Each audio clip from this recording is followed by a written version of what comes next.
ਸਤਿ ਸ਼੍ਰੀ ਅਕਾਲ। ਤੁਸੀਂ ਲੋਕਰਾਣਾ ਚੈਨਲ ਪੰਜਾਬੀ ਦੇਖ ਰਹੇ ਹੋ ਤੇ ਮੈਂ ਹਾਂ ਗੁਰਜਿੰਦਰ ਸਿੰਘ ਪੰਗੂ। ਦਰਸ਼ਕੋ, ਸਾਡੇ ਇਸ ਖਾਸ ਪ੍ਰੋਗਰਾਮ ਖਬਰਾਂ ਟੌਪ ਦੀਆਂ ਦੇ ਵਿੱਚ ਤੁਹਾਡਾ ਸਵਾਗਤ ਹੈ। ਮੇਰੇ ਨਾਲ ਦੀ ਗੱਲਬਾਤ ਕਰਨ ਦੇ ਲਈ ਸੀਨੀਅਰ ਪੱਤਰਕਾਰ ਪਰਮਿੰਦਰ ਸਿੰਘ ਰਾਏਪੁਰ। ਪਰਮਿੰਦਰ ਜੀ, ਤੁਹਾਡਾ ਸਵਾਗਤ।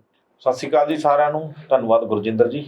ਦਰਸ਼ਕੋ, 3 ਖੇਤੀ ਕਾਨੂੰਨਾਂ ਦੇ ਖਿਲਾਫ ਲਗਾਤਾਰ ਕਿਸਾਨ ਆਪਣੀ ਲੜਾਈ ਲੜ ਰਹੇ ਨੇ। ਤਕਰੀਬਨ 1 ਸਾਲ ਦਾ ਸਮਾਂ ਹੋਣ ਵਾਲਾ ਦਿੱਲੀ ਦੇ ਬਰੂਹਾਂ ਤੇ ਬੈਠੇ ਹਨ। ਉਸ ਤੋਂ ਬਾਅਦ ਲਗਾਤਾਰ ਸੰਯੁਕਤ ਕਿਸਾਨ ਮੋਰਚੇ ਦੀ ਕਾਲ ਸੀਗੀ, ਬੀਜੇਪੀ ਜਿੱਥੇ ਵੀ ਆਪਣਾ ਪ੍ਰੋਗਰਾਮ ਕਰੂਗੀ ਕਿਸਾਨ ਉਸ ਦਾ ਵਿਰੋਧ ਕਰਨਗੇ, ਜਿਹਨੂੰ ਲੈ ਕੇ ਯੂਪੀ ਦੇ ਲਖੀਮਪੁਰ ਦੇ ਵਿੱਚ ਵਿਰੋਧ ਕੀਤਾ ਜਾ ਰਿਹਾ ਸੀ। ਯੂਪੀ ਦੇ ਉਪ ਮੁੱਖ ਮੰਤਰੀ ਦਾ ਉੱਥੇ ਪ੍ਰੋਗਰਾਮ ਸੀ, ਕੇਂਦਰੀ ਰਾਜ ਮੰਤਰੀ ਨੇ ਜੋ ਯੂਪੀ ਦੇ, ਉਹਨਾਂ ਦਾ ਉੱਥੇ ਪ੍ਰੋਗਰਾਮ ਸੀ, ਉਹਦਾ ਵਿਰੋਧ ਕਰਨਾ ਸੀ ਕਿਸਾਨਾਂ ਨੇ। ਪਰ ਉੱਥੇ ਇੱਕ ਘਟਨਾ ਵਾਪਰੀ ਕਿ ਜੋ ਅਜੇ ਮਿਸ਼ਰ ਨੇ, ਉਹਨਾਂ ਦੇ ਬੇਟੇ ਨੇ ਗੱਡੀ ਚੜਾ ਦਿੱਤੀ ਕਿਸਾਨਾਂ ਦੇ ਉੱਤੇ, ਜਿਹਦੇ 'ਚ 4 ਕਿਸਾਨਾਂ ਦੀ ਮੌਤ ਹੋ ਗਈ ਤੇ ਉਸ ਤੋਂ ਬਾਅਦ ਝੜਪ ਹੋਈ, ਉਹਦੇ ਵਿੱਚ 4 ਹੋਰ ਵਿਅਕਤੀਆਂ ਦੀ ਮੌਤ ਹੋ ਗਈ ਤੇ ਇੱਕ ਪੱਤਰਕਾਰ ਦੀ ਵੀ ਲਾਸ਼ ਮਿਲੀ ਹੈ, ਜਿਹਨੂੰ ਲੈ ਕੇ ਪ੍ਰਸ਼ਾਸਨ ਉੱਤੇ ਬੜੇ ਵੱਡੇ ਸਵਾਲ ਖੜੇ ਹੁੰਦੇ ਨੇ। ਇਸੇ ਮਸਲੇ ਤੇ ਗੱਲਬਾਤ ਕਰਾਂਗੇ ਕਿ ਅਸਲ ਪੂਰੀ ਇਹ ਜੋ ਤਸਵੀਰ ਬਣੀ, ਮਾਮਲਾ ਇਹ ਕੀ ਹੈ। ਪਰਮਿੰਦਰ ਜੀ, ਕਿਵੇਂ ਸਾਰੀ ਇਹ ਘਟਨਾਕ੍ਰਮ ਵਾਪਰਿਆ? ਦੇਖੋ, ਪਿਛਲੇ ਦਿਨੀ ਇਹ ਘਟਨਾਕ੍ਰਮ ਜਿਹੜਾ ਵਾਪਰਿਆ, ਪਹਿਲਾਂ ਤਾਂ ਆਪਾਂ ਆਪਣੇ ਚੈਨਲ ਵੱਲੋਂ ਸਾਰੀ ਟੀਮ ਜਿਹੜੀ ਹੈਗੀ ਆ ਉਹਦੇ ਵੱਲੋਂ ਇਹ ਬੜਾ ਮਤਲਬ ਦੁਖਦਾਈ ਜਿਹੜਾ ਕਹਿ ਲਓ ਇੱਕ ਖਬਰ ਹੈ, ਘਟਨਾ ਆ, ਇਹਦੀ ਨਿਖੇਧੀ ਵੀ ਕਰਦੇ ਆ ਕਿ ਇਦਾਂ ਨਹੀਂ ਹੋਣਾ ਚਾਹੀਦਾ ਜੀ। ਹਰ ਇੱਕ ਨੂੰ ਹੱਕ ਹੈਗਾ ਆਪਣਾ ਸੰਵਿਧਾਨਕ ਤੌਰ ਤੇ ਅੰਦੋਲਨ ਕਰਨ ਦਾ, ਐਜੀਟੇਸ਼ਨ ਕਰਨ ਦਾ, ਸਾਰਿਆਂ ਕੋਲ ਹੱਕ ਹੈਗਾ। ਸੰਵਿਧਾਨ ਉਹਨੂੰ ਇਜਾਜ਼ਤ ਦਿੰਦਾ ਹੈ ਤੇ ਜੇ ਇੱਦਾਂ ਕਿਤੇ ਕੋਈ ਗੁੰਡਾਗਰਦੀ ਕੀਤੀ ਜਾਂਦੀ ਹੈ ਤੇ ਉਹਦੀ ਅਸੀਂ ਨਿਖੇਧੀ ਵੀ ਕਰਦੇ ਹਾਂ ਔਰ ਅਫਸੋਸ ਪ੍ਰਗਟ ਕਰਦੇ ਹਾਂ ਕਿ ਜਿਹੜੀਆਂ ਉੱਥੇ ਮੌਤਾਂ ਹੋਈਆਂ ਨੇ ਕਿਸਾਨਾਂ ਦੇ ਉੱਤੇ ਗੱਡੀ ਚੜਾਈ ਗਈ ਤੇ ਉਹਨਾਂ ਨੂੰ ਬੈਠਿਆਂ ਨੂੰ ਜਾਂ ਸ਼ਾਂਤੀਪੂਰਵਕ ਜਿਹੜੇ ਅੰਦੋਲਨ ਕਰ ਰਹੇ ਸੀ ਉਹਨਾਂ ਦੇ ਉੱਤੇ ਤਸ਼ੱਦਦ ਢਾਇਆ ਗਿਆ, ਉਹਦੀ ਨਿਖੇਧੀ ਕਰਦੇ ਔਰ ਦੁੱਖ ਵੀ ਜ਼ਾਹਰ ਕਰਦੇ ਉਹਨਾਂ ਮੌਤਾਂ ਦੇ ਉੱਤੇ। ਸੋ ਜਿਹੜਾ ਕੱਲ੍ਹ ਬੀਤੇ ਦਿਨ ਵਾਪਰਿਆ ਇਹ ਘਟਨਾਕ੍ਰਮ, ਇਹ ਜਿਹੜਾ ਉੱਥੇ ਕੇਂਦਰੀ ਗ੍ਰਹਿ ਰਾਜ ਮੰਤਰੀ ਨੇ ਜਿਹੜੇ ਅਜੇ ਮਿਸ਼ਰ, ਉਹਦੇ ਪਿੰਡ ਦੇ ਵਿੱਚ ਇੱਕ ਦੰਗਲ ਕਰਵਾਉਂਦੇ ਆ। ਉੱਥੇ ਸਮਾਗਮ ਸੀਗਾ, ਉਸ ਸਮਾਗਮ ਦੇ ਵਿੱਚ ਸ਼ਾਮਲ ਹੋਣ ਵਾਸਤੇ ਜਿਹੜਾ ਹੈਗਾ ਉਪ ਮੁੱਖ ਮੰਤਰੀ ਜਿਹੜੇ ਹੈਗੇ ਨੇ ਉੱਥੇ ਸ਼ਾਮਲ, ਕੇਸ਼ਵ ਮੌਰੀਆ, ਉਹਨਾਂ ਨੇ ਸ਼ਾਮਲ ਹੋਣਾ ਸੀ। ਉਹਨਾਂ ਦੇ ਕਾਫਲੇ ਨੂੰ ਕਹਿ ਲਓ ਜਾਂ ਉਹਨਾਂ ਨੂੰ ਲੈਣ ਵਾਸਤੇ ਇੱਕ ਕਾਫਲਾ ਗਿਆ ਹੋਇਆ ਸੀਗਾ ਤੇ ਕਿਸਾਨਾਂ ਨੂੰ ਜਿਹੜਾ ਪਤਾ ਲੱਗਿਆ ਸੀ ਕਿ ਇਸੇ ਰਸਤੇ ਜਾਂ ਇੱਕ ਹੈਲੀਪੈਡ ਬਣਿਆ ਸੀ ਉੱਥੇ, ਵੀ ਇਹ ਸ਼ਾਇਦ ਇੱਥੇ ਉਤਰਨਗੇ ਜਾਂ ਇੱਕ ਸੜਕੀ ਰਸਤਾ ਹੈਗਾ, ਉੱਥੋਂ ਉਹਨਾਂ ਨੇ ਜਾਣਾ ਹੈਗਾ। ਤਾਂ ਕਿਸਾਨਾਂ ਨੇ ਜਿਹੜਾ ਕਾਲੀਆਂ ਝੰਡੀਆਂ ਦਿਖਾਉਣ ਵਾਸਤੇ, ਰੋਸ ਪ੍ਰਗਟ ਕਰਨ ਵਾਸਤੇ ਪਹਿਲਾਂ ਹੈਲੀਪੈਡ ਦੇ ਉੱਤੇ ਆ ਕੇ ਬੈਠ ਗਏ ਜੀ। ਤਾਂ ਫਿਰ ਪਤਾ ਲੱਗਿਆ ਥੋੜ੍ਹੀ ਦੇਰ ਬਾਅਦ ਕਿ ਉਹ ਤਾਂ ਸੜਕੀ ਰਸਤੇ ਜਾ ਰਹੇ ਨੇ ਤੇ ਸੜਕੀ ਰਸਤੇ ਜਾਣ ਵਾਸਤੇ ਤਾਂ ਇੱਥੋਂ ਕੁਛ ਕਿਸਾਨਾਂ ਨੂੰ ਉਹਨਾਂ ਨੇ ਹੈਲੀਪੈਡ ਤੋਂ ਉਠਾ ਕੇ, ਨਾਲ ਹੀ ਸੜਕ ਹੈਗੀ ਹੈ ਤੇ ਉੱਥੇ ਜਾ ਕੇ ਬਿਠਾਤਾ ਦੋਨੋਂ ਪਾਸੇ ਕਿ ਇਸ ਸੜਕ ਰਸਤੇ ਜਾਊਗਾ ਤੇ ਇੱਥੇ ਵਿਰੋਧ ਕਰ ਸਕਦੇ ਹੋ ਤੁਸੀਂ। ਉਹਨਾਂ ਨੇ ਕਾਲੀਆਂ ਝੰਡੀਆਂ ਲੈ ਕੇ, ਕੁਛ ਕਿਸਾਨ ਉੱਧਰ ਬਹਿ ਗਏ, ਕੁਛ ਹੈਲੀਪੈਡ ਤੇ ਬਹਿ ਗਏ, ਵੇਟ ਕਰਦੇ ਗਏ। ਲੇਕਿਨ ਥੋੜ੍ਹੀ ਦੇਰ ਬਾਅਦ ਪਤਾ ਲੱਗਦਾ ਕੋਈ ਕਿ ਪੌਣੇ 3 ਵਜੇ ਦਾ ਟਾਈਮ ਦੱਸਦੇ ਕਿ ਪਤਾ ਲੱਗਦਾ ਕਿ ਉਹ ਤਾਂ ਪਿੰਡਾਂ ਦੇ ਵਿੱਚ ਨੂੰ ਹੋ ਕੇ ਉੱਥੇ ਪਹੁੰਚ ਵੀ ਗਏ ਜੀ। ਉਸ ਤੋਂ ਥੋੜ੍ਹੀ ਦੇਰ ਬਾਅਦ ਕਹਿੰਦੇ ਅਨਾਊਂਸਮੈਂਟ ਕਰਕੇ ਕਿਸਾਨਾਂ ਨੂੰ ਕਿਹਾ ਜਾਂਦਾ ਵੀ ਉਹ ਤਾਂ ਹੁਣ ਹੋਰ ਪਿੰਡਾਂ 'ਚ ਨੂੰ ਹੋ ਕੇ ਚਲੇ ਗਏ ਆ, ਵੀ ਆਪਾਂ ਪਿੱਛੇ ਨਹੀਂ ਜਾਣਾ, ਹੁਣ ਤੁਸੀਂ ਸਾਰੇ ਘਰੋਂ ਘਰੀ ਜਾਓ ਜੀ। ਥੋੜ੍ਹੀ ਦੇਰ ਬਾਅਦ ਪਤਾ ਲੱਗਿਆ ਹੋਊਗਾ ਤਾਂ ਜੋ ਉੱਥੋਂ ਦੇ ਕਿਸਾਨਾਂ ਦੀ ਜਿਹੜੀ ਗੱਲਬਾਤ ਸੁਣਨ 'ਚ ਆਈ ਹੈ, ਉਹ ਜਾਂ ਉਹ ਬਿਆਨ ਕਰ ਰਹੇ ਨੇ, ਉਹਨਾਂ ਦਾ ਆਪਾਂ ਪੱਖ ਦੇ ਰਹੇ ਹਾਂ ਇਹ। ਤਾਂ ਉਹਨਾਂ ਨੇ ਫਿਰ ਜਦੋਂ ਅਨਾਊਂਸਮੈਂਟ ਵਗੈਰਾ ਕਰਕੇ ਸੁਨੇਹੇ ਲਾ ਕੇ ਘਰੋਂ ਘਰੀ ਜਾਣ ਦੀ ਤਿਆਰੀ ਕਰ ਰਹੇ ਸੀ ਤਾਂ ਕੁਛ ਗੱਡੀਆਂ ਜਿੱਥੇ ਸੜਕ ਦੇ ਉੱਤੇ ਬੈਠੇ ਸੀ ਹੈਲੀਪੈਡ ਦੇ ਨੇੜੇ, ਉੱਥੋਂ ਗੱਡੀਆਂ ਨਿਕਲਦੀਆਂ ਨੇ। ਕਹਿੰਦੇ ਉਹ ਏਦਾਂ ਨਿਕਲਦੇ ਨੇ ਕਿ ਬਹੁਤ ਜ਼ਿਆਦਾ ਤੇਜ਼ ਔਰ ਸੜਕ ਦੇ ਦੋਨੋਂ ਪਾਸੇ ਘੁਮਾਉਂਦੇ ਹੋਏ ਗੱਡੀਆਂ ਲੈ ਕੇ ਜਾਂਦੇ ਨੇ, ਜਿਹਦੇ ਨਾਲ ਕਿਸਾਨ ਦਰੜੇ ਗਏ, ਜਾਣ ਬੁੱਝ ਕੇ ਦਰੜਿਆ ਗਿਆ। ਤਾਂ ਪਤਾ ਲੱਗਿਆ ਕਿ ਬਾਅਦ ਦੇ ਵਿੱਚ ਫਾਇਰ ਵੀ ਹੋਇਆ, ਇੱਥੇ ਫਾਇਰ ਇੱਕ ਕਿਸਾਨ ਦੇ ਸਿਰ 'ਚ ਲੱਗਿਆ ਤੇ ਉਹ ਜਦੋਂ ਪਤਾ ਲੱਗਿਆ ਕਿ ਕੌਣ ਹੈ ਇਹਦੇ ਵਿੱਚ ਦੇਖਿਆ ਗਿਆ ਤਾਂ ਉਹਦੇ ਵਿੱਚ ਦੋਸ਼ ਲਾ ਰਹੇ ਨੇ ਕਿਸਾਨ ਕਿ ਜਿਹੜਾ ਅਜੇ ਮਿਸ਼ਰ ਹੈ, ਉਹਦਾ ਮੁੰਡਾ ਆਸ਼ੀਸ਼ ਮੋਨੂ ਹੈ, ਉਹਦਾ ਨਾਮ ਆ ਰਿਹਾ ਕਿ ਉਹ ਸੀਗਾ ਤੇ ਉਹ ਬਕਾਇਦਾ ਤੌਰ ਤੇ ਇਸ ਮਨਸ਼ਾ ਦੇ ਨਾਲ ਹੀ ਆਇਆ ਸੀ ਕਿ ਇਹਨਾਂ ਨੇ ਪ੍ਰੋਗਰਾਮ ਖਰਾਬ ਕੀਤਾ ਜਾਂ ਇਹ ਸਾਨੂੰ ਰੋਸ ਪ੍ਰਗਟ ਕਰਕੇ ਦਿਖਾ ਰਹੇ ਨੇ ਤੇ ਇਹਨਾਂ ਨੂੰ ਸਬਕ ਸਿਖਾਈਏ ਜੀ। ਉਹਦੇ ਤਹਿਤ, ਉਸ ਮਨਸ਼ਾ ਦੇ ਤਹਿਤ ਹੀ ਜਿਹੜਾ ਹੈਗਾ ਉੱਥੇ ਗੋਲੀਬਾਰੀ ਵੀ ਹੋਈ, ਗੋਲੀਆਂ ਚਲਾਈਆਂ ਗਈਆਂ ਤੇ ਨਾਲ ਕਿਸਾਨਾਂ ਨੂੰ ਤਰੜਿਆ ਗਿਆ, ਜਿਹਦੇ ਵਿੱਚ ਕਿਹਾ ਜਾ ਰਿਹਾ ਕਿ 8 ਦੇ ਕਰੀਬ ਜਿਹੜੇ ਹੈਗੇ ਆ ਉਹਨਾਂ ਦੀ ਮੌਤ ਹੋ ਗਈ। 4 ਕਿਸਾਨ ਨੇ, ਕੁਛ ਡਰਾਈਵਰ ਨੇ, 1-2 ਜਾਂ ਕੁਛ ਹੋਰ ਭਾਜਪਾ ਦੇ ਵਰਕਰ ਕਿਹਾ ਜਾ ਰਿਹਾ। ਇੱਕ ਪੱਤਰਕਾਰ ਦੀ ਵੀ ਮੌਤ ਦੀ ਗੱਲ ਖਬਰ ਆ ਰਹੀ ਹੈ ਜਿਹੜੀ ਕਿ ਉਹ ਵੀ ਹੋਈ ਹੈ। ਪਰ ਕਿਉਂਕਿ 20 ਕਿਲੋਮੀਟਰ 25 ਕਿਲੋਮੀਟਰ ਦੇ ਵਿੱਚ ਸਰਕਾਰ ਨੇ ਆਪਣਾ ਪਾਵਰ ਦਿਖਾਉਂਦਾ, ਇੰਟਰਨੈਟ ਸੇਵਾਵਾਂ ਬੰਦ ਕਰ ਦਿੱਤੀਆਂ ਤਾਂ ਕਿ ਉੱਥੋਂ ਦੇ ਜਿਹੜੀ ਅਸਲ ਸਥਿਤੀ ਹੈ ਉਹ ਲੋਕਾਂ ਤੱਕ ਨਾ ਪਹੁੰਚੇ ਜੀ। ਤੇ ਉਹ ਇਸ ਕਰਕੇ ਜਿਹੜੀਆਂ ਅਸਲ 'ਚ ਗੱਲਾਂ ਨੇ ਉਹ ਪੂਰੀ ਤਰ੍ਹਾਂ ਨਿਕਲ ਕੇ ਬਾਹਰ ਨਹੀਂ ਆ ਰਹੀਆਂ, ਤੇ ਦੂਜਾ ਇਹ ਹੈ ਕਿ ਉਸ ਏਰੀਏ ਦੇ ਵਿੱਚ ਵੀ ਕਿਸੇ ਨੂੰ ਛੇਤੀ ਜਾਣ ਨਹੀਂ ਦਿਆ ਜਾ ਰਿਹਾ ਜੀ। ਇੱਥੋਂ ਤੱਕ ਕਿ ਉਹ ਪ੍ਰਿੰਕਾ ਗਾਂਧੀ ਨੂੰ ਵੀ ਰੋਕਿਆ ਗਿਆ, ਹਿਰਾਸਤ ਦੇ ਵਿੱਚ ਲਿਆ ਗਿਆ, ਉਹਨੂੰ ਵੀ ਨਹੀਂ ਜਾਣ ਦਿਆ ਗਿਆ। ਤੇ ਉਹ ਮਤਲਬ ਕਹਿਣ ਦਾ ਭਾਵ ਹੈ ਕਿ ਜਿਹੜੀ ਸਰਕਾਰ ਹੈ ਯੂਪੀ ਦੇ ਵਿੱਚ, ਯੋਗੀ ਸਰਕਾਰ ਹੈ, ਤਾਂ ਉਸਨੇ ਬਕਾਇਦਾ ਤੌਰ ਤੇ ਦਿਖਾਇਆ ਕਿ ਪਾਵਰ ਕੀ ਹੁੰਦੀ ਹੈ, ਜਾਂ ਜਿਹੜੀ ਗੁੰਡਾਗਰਦੀ ਹੈ ਉਹ ਕਿਵੇਂ ਹੁੰਦੀ ਹੈ। ਉਹ ਨਿਰਦੋਸ਼ੇ ਬੇਦੋਸ਼ੇ ਜਾਂ ਕਹਿ ਲਓ ਨਿਹੱਥੇ ਕਿਸਾਨਾਂ ਦੇ ਉੱਤੇ ਏਦਾਂ ਗੱਡੀਆਂ ਚੜਾਈਆਂ ਗਈਆਂ ਔਰ ਦੋਸ਼ ਲਾਇਆ ਗਿਆ ਕਿ ਪਥਰਾਅ ਕੀਤਾ, ਜਿਵੇਂ ਇੱਥੇ ਕਰਨਾਲ ਦੇ ਵਿੱਚ ਹੋਇਆ ਸੀ। ਜੀ ਬਿਲਕੁਲ। ਤੇ ਕਹਿੰਦੇ ਪਥਰਾਅ ਕੀਤਾ, ਬਸ ਪਥਰਾਅ ਕੀਤਾ ਕਹਿ ਕੇ ਗੱਡੀਆਂ ਆਪ ਹੀ ਭੰਨ ਲਓ ਜਾਂ ਕੁਛ ਕਰ ਦੋ, ਤਾਂ ਪਰਚੇ ਦੇ ਦਿਓ ਕਿਸਾਨਾਂ ਦੇ ਉੱਤੇ, ਕਿਸਾਨਾਂ ਨੂੰ ਦੋਸ਼ੀ ਬਣਾ ਦਿਓ। ਹੁਣ ਇੱਥੇ ਸਵਾਲ ਇਹ ਵੀ ਉੱਠਦਾ ਹੈ, ਆਪਾਂ ਉਹ ਗੱਲ ਬਾਅਦ ਚ ਕਰਾਂਗੇ ਕਿ ਇਹ ਘਟਨਾਕ੍ਰਮ ਦਾ ਅਸਲ ਪਿੱਛੇ ਕਾਰਨ ਕੀ ਸੀ। ਅਗਲੇ ਮੈਂ ਦੇਖਣਾ ਤੁਹਾਡਾ ਸਵਾਲ ਆ ਰਿਹਾ ਸੀਗਾ, ਮੈਂ ਪਹਿਲਾਂ ਹੀ ਦੱਸ ਦਿੰਦਾ, ਇਹ ਦੁਬਾਰੇ ਕਰਦੇ ਆ ਇਹ ਗੱਲ। ਪਰ ਇਹਦੇ ਵਿੱਚ ਹੁਣ ਅਨਿਲ ਵਿਜ ਨੂੰ ਜੇ ਲਿਆ ਜਾਵੇ ਇੱਥੇ ਹਰਿਆਣੇ ਦੇ ਨਾਲ ਜੋੜ ਕੇ ਦੇਖਿਆ ਜਾਵੇ, ਤਾਂ ਅਨਿਲ ਵਿਜ ਕਹਿੰਦਾ ਕਿ ਲੋਕਤੰਤਰ ਖਤਮ ਕੀਤਾ ਜਾ ਰਿਹਾ ਹੈ, ਅਹਿੰਸਾ ਜਿਹੜੀ ਕੀਤੀ ਜਾ ਹਿੰਸਾ ਨੂੰ ਹਿੰਸਾ ਕੀਤੀ ਜਾ ਰਹੀ ਹੈ, ਅਹਿੰਸਾ ਨੂੰ ਤਿਆਗ ਦਿੱਤਾ ਗਿਆ ਕਿਸਾਨ ਅੰਦੋਲਨ ਦੇ ਵਿੱਚ, ਠੀਕ ਹੈ। ਪਰ ਹੁਣ ਆਹ ਦੱਸਣਾ ਪੈਣਾ ਹੈ ਕਿ ਭਾਜਪਾ ਦੱਸੇ ਇਹ ਪੰਜਾਬ ਦੇ ਵਿੱਚ, ਹਰਿਆਣਾ ਦੇ ਵਿੱਚ, ਕਿ ਮੰਤਰੀ ਬੋਲਦੇ ਨੇ ਹਿੰਸਾ ਤੇ ਬੋਲਦੇ ਨੇ, ਤੇ ਆਹ ਕੀ ਹੋਇਆ ਉੱਥੇ ਦੱਸਦੇ ਨੇ, ਇਹਦੇ ਬਾਰੇ ਵੀ ਬਿਆਨ ਜਾਰੀ ਕਰਨ ਕਿ ਜੋ ਭਾਜਪਾਈਆਂ ਦੀ ਉੱਥੇ ਦਬੰਗਈ ਕੀਤੀ ਗਈ ਹੈ, ਉਹਨਾਂ ਵੱਲੋਂ ਗੁੰਡਾਗਰਦੀ ਕੀਤੀ ਗਈ ਹੈ, ਉਹ ਕੀ ਚੀਜ਼ ਹੈ, ਉਹ ਲੋਕਤੰਤਰ ਹੈ ਕਿ ਲੋਕਤੰਤਰ ਦਾ ਘਾਣ ਹੈ, ਤੇ ਇਹਦੇ ਬਾਰੇ ਕੌਣ ਬੋਲੂਗਾ। ਤਾਂ ਇਹ ਚੀਜ਼ਾਂ ਜਿਹੜੀਆਂ ਹੈਗੀਆਂ, ਘਟਨਾਕ੍ਰਮ ਐਡਾ ਵਾਪਰ ਗਿਆ ਤੇ ਹਰਿਆਣਾ ਦੇ ਵੱਲੋਂ ਕੋਈ ਏਦਾਂ ਦਾ ਹਾਲੇ ਤੱਕ ਬਿਆਨ ਨਹੀਂ ਆਇਆ। ਹਰਿਆਣਾ 'ਚ ਬੀਜੇਪੀ ਦੀ ਸਰਕਾਰ ਹੈ, ਕਿਉਂ ਨਹੀਂ ਮਾੜਾ ਕਹਿ ਰਹੇ ਉਹਨੂੰ, ਕਿਸੇ ਭਾਜਪਾ ਆਗੂ ਦਾ ਏਦਾਂ ਦਾ ਬਿਆਨ ਨਹੀਂ ਆਇਆ ਕਿ ਉੱਥੇ ਮਾੜੀ ਹੋਈ ਹੈ, ਗੱਲ ਮਾੜੀ ਹੋਈ ਹੈ। ਬਿਲਕੁਲ, ਮੌਤ ਤਾਂ ਮੌਤ ਹੈ ਨਾ ਜੀ।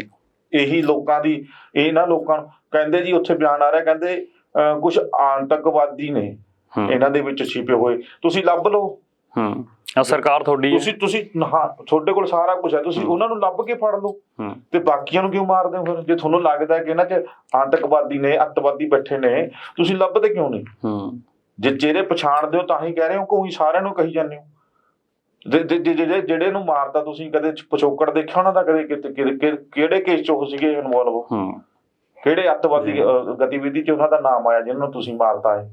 ਸੋ ਇਹ ਕਹਿਣ ਦੀਆਂ ਗੱਲਾਂ ਨੇ, ਇਹ ਸਿਰਫ ਆਪਣਾ ਆਪ ਬਚਾਅ ਕਰਨ ਵਾਸਤੇ ਲੋਕਾਂ ਤੇ ਇਲਜ਼ਾਮ ਲਾ ਰਹੇ ਨੇ। ਨਿਰਦੋਸ਼ ਲੋਕ ਸੀਗੇ ਉਹ ਜਿਹੜੇ ਉੱਥੇ ਮਾਰੇ ਗਏ ਆ ਜੀ।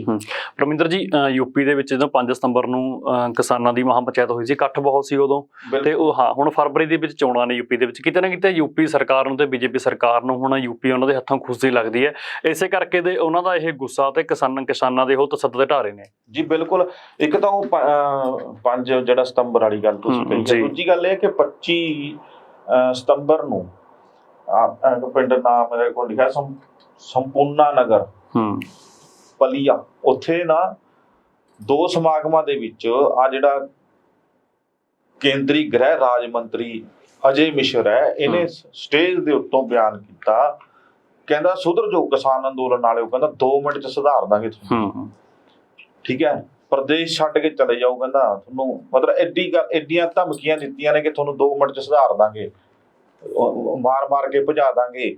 ਸਟੇਜ ਦੇ ਉੱਤੋਂ ਬਿਆਨਬਾਜ਼ੀ ਕੀਤੀ ਹੈ। ਉਸੇ ਚੀਜ਼ ਦਾ ਵਿਰੋਧ ਜਿਹੜਾ ਹੈਗਾ ਇਹ ਕੱਲ ਕਰ ਰਹੇ ਸੀ ਕਿ ਇਹਨੇ ਮਾੜਾ ਬੋਲਿਆ, ਕਿਸਾਨਾਂ ਨੂੰ ਮਾੜਾ ਬੋਲ ਰਿਹਾ, ਪ੍ਰਦੇਸ਼ ਛੱਡਣ ਤੱਕ ਦੀ ਇਹ ਗੱਲ ਕਰ ਰਿਹਾ, ਧਮਕੀ ਦੇ ਰਿਹਾ ਉਹਨਾਂ ਨੂੰ ਕਿ ਪ੍ਰਦੇਸ਼ ਛੱਡ ਕੇ ਚਲੇ ਜਾਓ, ਇੱਥੇ ਨਹੀਂ ਅੰਦੋਲਨ ਚੱਲਣਾ, ਤੇ ਆਪਣੀ ਮਤਲਬ ਕਹਿ ਲਓ ਕਿ ਸਿੱਧੀ ਸ਼ਰੇਆਮ ਗੁੰਡਾਗਰਦੀ ਧਮਕੀ ਦੇ ਰਿਹਾ ਸੀਗਾ ਇਹ। ਉਸੇ ਚੀਜ਼ ਦਾ ਵਿਰੋਧ ਸੀਗਾ, ਜਿਹੜਾ ਗੁੱਸਾ ਸੀਗਾ ਲੋਕਾਂ ਦੇ ਵਿੱਚ। ਉਹ ਕਹਿੰਦੇ ਵੀ ਅਸੀਂ ਤਾਂ ਪ੍ਰੋਗਰਾਮ ਜਿਹੜਾ ਹੈਗਾ ਕਾਲੀਆਂ ਝੰਡੀਆਂ ਦਿਖਾ ਕੇ ਉਹ ਇਹਦਾ ਅਸੀਂ ਰੋਸ ਪ੍ਰਗਟ ਕਰਾਂਗੇ ਔਰ ਇਹਨੂੰ ਦਿਖਾਵਾਂਗੇ ਕਿ ਸਟਰੈਂਥ ਕਿੰਨੀ ਹੈ, ਕਿ ਇਹਨਾਂ ਨੂੰ ਕਹਿ ਰਿਹਾ ਹੈ। ਬਿਲਕੁਲ, ਤੇ ਉਹ ਚੀਜ਼ ਜਦੋਂ ਵਿਰੋਧ ਕਰਨ ਵਾਸਤੇ ਹੀ ਉੱਥੇ ਖੜੇ ਸੀਗੇ, ਤੇ ਬਖਲਾਈ ਹੋਈ ਹੈ ਸਰਕਾਰ 5 ਸਤੰਬਰ ਦੇ ਜਿਹੜੇ ਉਸ ਤੋਂ ਇਕੱਠ ਨੂੰ ਦੇਖ ਜੀ, ਤੇ ਉਹਦਾ ਬਦਲਾ ਲੈਣਾ ਚਾਹੁੰਦੀ ਹੈ। ਹੁਣ ਜਿਹੜੇ ਲੋਕ ਕਹਿੰਦੇ ਸੀ ਕਿ ਪੰਜਾਬ ਤੋਂ ਆਇਆ ਜੀ, ਫਲਾਣਾ ਜੀ, ਹੁਣ ਇਹ ਵੀ ਇਲਜ਼ਾਮ ਲੱਗ ਰਹੇ ਨੇ, ਕਹਿੰਦੇ ਜੀ ਉੱਥੇ ਪੱਗਾਂ ਵਾਲੇ ਕਿਵੇਂ ਪਹੁੰਚ ਗਏ। ਇਹ ਕੀ ਮਤਲਬ ਹੈ ਪੱਗਾਂ ਵਾਲੇ ਕਿਵੇਂ ਪਹੁੰਚ ਗਏ? ਜੇ ਪੰਜਾਬ ਦੇ ਵਿੱਚ ਦੇਖਿਆ ਜਾਵੇ ਕਿ ਪੰਜਾਬ ਦੇ ਵਿੱਚ ਦੂਜੀਆਂ ਸਟੇਟਾਂ ਨਾਲੋਂ ਕਿਵੇਂ ਇੱਥੇ ਬੈਠੇ ਨੇ ਲੋਕ, ਉਹ ਬਿਲਕੁਲ ਕਿਤੇ ਵੀ ਕੋਈ ਕੰਮ ਕਰ ਸਕਦਾ, ਕਿਸੇ ਦਾ ਠੇਕਾ ਲਿਆ ਹੋਇਆ। ਨਾਲੇ ਤੁਸੀਂ ਕਿਹੜਾ ਦੇਸ਼ ਨੂੰ ਬੈ ਲੈ ਰੱਖਿਆ ਵੀ ਤੁਸੀਂ ਉਹ ਰਹਿ ਸਕਦੇ ਹੋ, ਹੋਰ ਕੋਈ ਉੱਥੇ ਆ ਨਹੀਂ ਸਕਦਾ। ਬਿਲਕੁਲ ਇਹਨਾਂ ਨੇ ਤਾਂ ਮਤਲਬ ਕਹਿਣਾ ਤਾਂ ਇਹੀ ਚਾਹੁੰਦੇ ਨੇ, ਇਹ ਕਰਨਾ ਵੀ ਇਹੀ ਚਾਹੁੰਦੇ ਨੇ।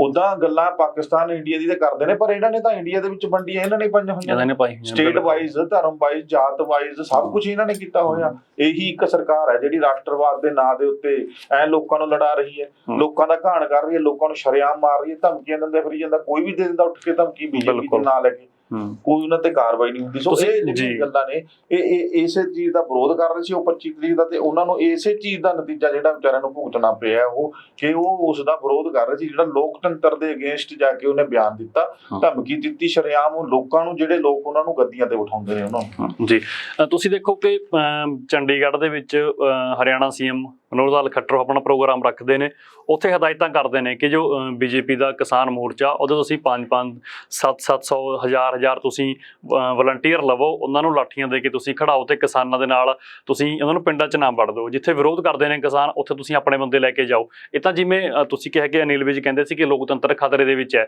ਜੋ ਚੁਣੀ ਹੋਈ ਸਰਕਾਰਾਂ ਨੇ ਜਾਂ ਸੰਵਿਧਾਨਿਕ ਅਹੁਦੇ ਤੇ ਬੈਠੇ ਨੇ ਜਾਂ ਫਿਰ ਉਹ MLA MP ਨੇ ਜਾਂ ਫਿਰ ਮੁੱਖ ਮੰਤਰੀ ਨੇ ਕਿਸੇ ਸਟੇਟ ਦੇ, ਜਦੋਂ ਉਹ ਹੀ ਅਜਿਹੀਆਂ ਗੱਲਾਂ ਕਰਦੇ ਨੇ ਕਿ ਟਕਰਾਅ ਵਾਲੀ ਸਥਿਤੀ ਤਾਂ ਉਹ ਖੁਦ ਪੈਦਾ ਕਰਦੇ ਨੇ। ਜੋ ਕੱਲ੍ਹ ਤੁਸੀਂ ਜ਼ਿਕਰ ਕੀਤਾ ਕਿ ਜੋ ਉਹ ਅਜੇ ਮਿਸ਼ਰਾ ਨੇ, ਉਹਨਾਂ ਨੇ ਸਟੇਜ ਤੋਂ ਕਿਹਾ ਸੀ ਕਿ ਤੁਹਾਨੂੰ ਸੁਧਾਰ ਦਾਂਗੇ ਅਸੀਂ, ਤੇ ਫਿਰ ਹੁਣ ਹਰਿਆਣਾ ਦੇ CM ਦਾ ਕਹਿਣਾ ਕਿ ਅਸੀਂ 500 1000 ਤੁਸੀਂ ਮੁੰਡਾ ਲੈ ਕੇ ਆਓ ਆਪਣਾ BJP ਕਿਸਾਨ ਸੈੱਲ ਦਾ, ਤੇ ਜੋ ਕਿਸਾਨ ਵਿਰੋਧ ਕਰ ਰਹੇ ਨੇ ਉਹਨਾਂ ਦਾ ਤੁਸੀਂ ਟੱਕਰਾ ਕਰੋ।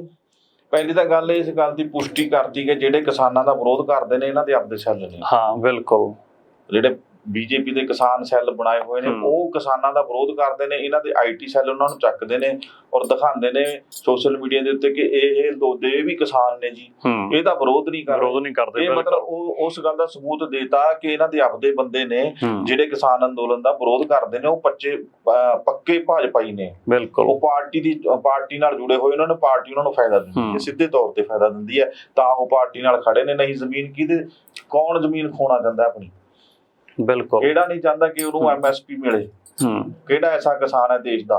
ਹੁਣ ਦੇਸ਼ ਵਾਲੇ ਪਾਸੇ ਫੈਲ ਗਿਆ, ਹੁਣ ਇਹ ਕਹਿਣ ਲੱਗੇ ਕਿ ਡਾਂਗਾ ਚੱਕ ਲਓ। ਇੱਥੇ ਲੋਕਤੰਤਰ ਨਹੀਂ ਦਿਖਦਾ ਅਨਿਲ ਵਿਜ ਹੋਰਾਂ ਨੂੰ? ਇੱਥੇ ਨਹੀਂ ਕਾਣ ਹੁੰਦਾ ਲੋਕਤੰਤਰ ਦਾ? ਸੰਵਿਧਾਨਕ ਹੱਕਾਂ ਦੇ ਇੱਥੇ ਨਹੀਂ ਡਾਕਾ ਵੱਜਦਾ? ਇੱਥੇ ਧਮਕੀ ਕਿਵੇਂ ਦਿੱਤੀ ਜਾ ਰਹੀ ਹੈ? ਪਰਚਾ ਨਹੀਂ ਦਰਜ ਹੋਣਾ ਚਾਹੀਦਾ? ਤੇ ਜੇ ਤੁਸੀਂ ਕਹਿੰਦੇ ਹੋ ਕਿ ਕਿਸਾਨ ਬੈਠੇ ਨੇ ਜੀ, ਆਰਾਮ ਨਾਲ ਬੈਠੇ ਨੇ, ਡਾਂਗਾ ਨਾਲ ਸਿਰ ਪਾੜ ਦੋ, ਤੁਹਾਡੇ ਆਫੀਸਰ ਏਦਾਂ ਬੋਲਦੇ ਨੇ, ਉਹਨਾਂ ਤੇ ਕੋਈ ਕਾਰਵਾਈ ਨਹੀਂ ਹੁੰਦੀ। ਉਲਟਾ ਤੁਸੀਂ ਕਹਿੰਦੇ ਹੋ ਕਿ ਹਿੰਸਾ ਹੋਣ ਲੱਗ ਗਈ ਜੀ, ਹਿੰਸਕ ਹੋ ਗਏ ਜੀ ਕਿਸਾਨ, ਉਹਨਾਂ ਦੇ ਵਿੱਚ ਛੁਪੇ ਹੋਏ ਨੇ ਜੀ, ਨਕਸਲੀ ਛੁਪੇ ਹੋਏ ਨੇ ਜੀ। ਉਹਦਾ ਸ਼ਰੇਆਮ ਕਹਿੰਦਾ ਅਜੇ ਮਿਸਰ ਜਿਹੜਾ ਸਟੇਜ ਤੋਂ ਬੋਲਦਾ ਸੀ, ਕਹਿੰਦਾ ਬੱਬਰ ਖਾਲਸਾ ਕੇ ਲੋਕ ਕਹਿੰਦੇ ਤੁਸੀਂ ਖਾਲਿਸਤਾਨੀ ਦਾ ਨਾਂ ਦਿੱਤਾ। ਤੁਸੀਂ ਕਿਸ ਬਿਨਾਹ ਦੇ ਉੱਤੇ ਕਿਸ ਬੰਦੇ ਦੀ ਕਿਵੇਂ ਪਛਾਣ ਕਰ ਰਹੇ ਹੋ? ਜੇ ਤੁਹਾਨੂੰ ਪਛਾਣ ਹੈ ਬੱਬਰ ਖਾਲਸਾ ਦਾ, ਖਾਲਿਸਤਾਨੀ ਹੈ, ਨਕਸਲੀ ਹੈ, ਕੋਈ ਹੋਰ ਹੈ, ਆਤੰਕਵਾਦੀ ਹੈ, ਜੋ ਵੀ ਹੈਗਾ, ਨਕਸਲੀ ਹੈ, ਕੁਛ ਹੈ, ਉਹਨੂੰ ਅਰੈਸਟ ਕਿਉਂ ਨਹੀਂ ਕਰਦੇ?